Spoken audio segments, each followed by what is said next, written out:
Hey guys, Melanie here, Broadband Expert at Broadband Now. I'm here today with a router unboxing video.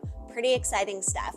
We'll be featuring the Netgear RAXE300. It's a tri-band Wi-Fi 6E router. In terms of some of the tech spec highlights, there's a few features that I'm pretty excited about. First of all, it is ideal for Wi-Fi 6E devices, which are my iPhone, my laptop, my iMac. So from that perspective, I'm really hoping to get some good power and speed out of this router. It's also got a 1.7 gigahertz processor. There are 6 high-performance antennas. It does appear that they are built in and not the individual ones sticking up, which I kind of like, a little bit less clutter, am I right?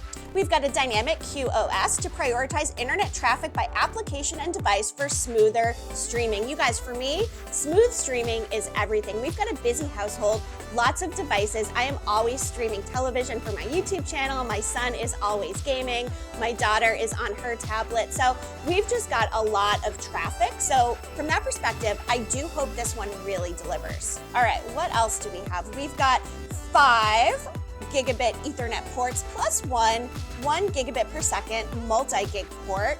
We've got 4 LAN ports. We've got one 3.0 Type-C for network storage, which I love. The USB-C is so popular now, many devices are moving towards that, so it's nice to have that integration here. And then from a security standpoint, something I really like is the access control that prevents rogue devices from connecting to your network. Nobody likes a rogue device on their network, am I right or am I right? Okay, let's get into the actual unboxing part here. Right, I feel like a kid on Christmas, you guys. So, for starters, we've got a box within a box. Let's see what's inside. Ah! Okay, as promised, we've got our quick start guide right here. That is going to be very helpful when I do the setup portion of this video. We've got our router itself. Let's get the plastic off of this baby and take a closer look. All right, it's nice and flat until you fold up the antennas. So it's a little bit tall and it does look a little bit, I don't know, sci-fi.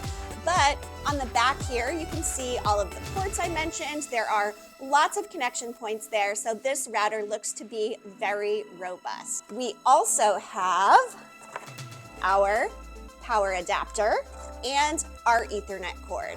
So that is what's inside the box. I am very excited to fire this baby up, get the app going, and see exactly how it performs in my house. It does say it's good for up to 2,500 square feet, so that should be plenty of power for my household. I do live in Southern California. We have a single-story house, so really no basement levels to worry about or anything. So I am hoping that this one is gonna hit all the marks for our streaming needs.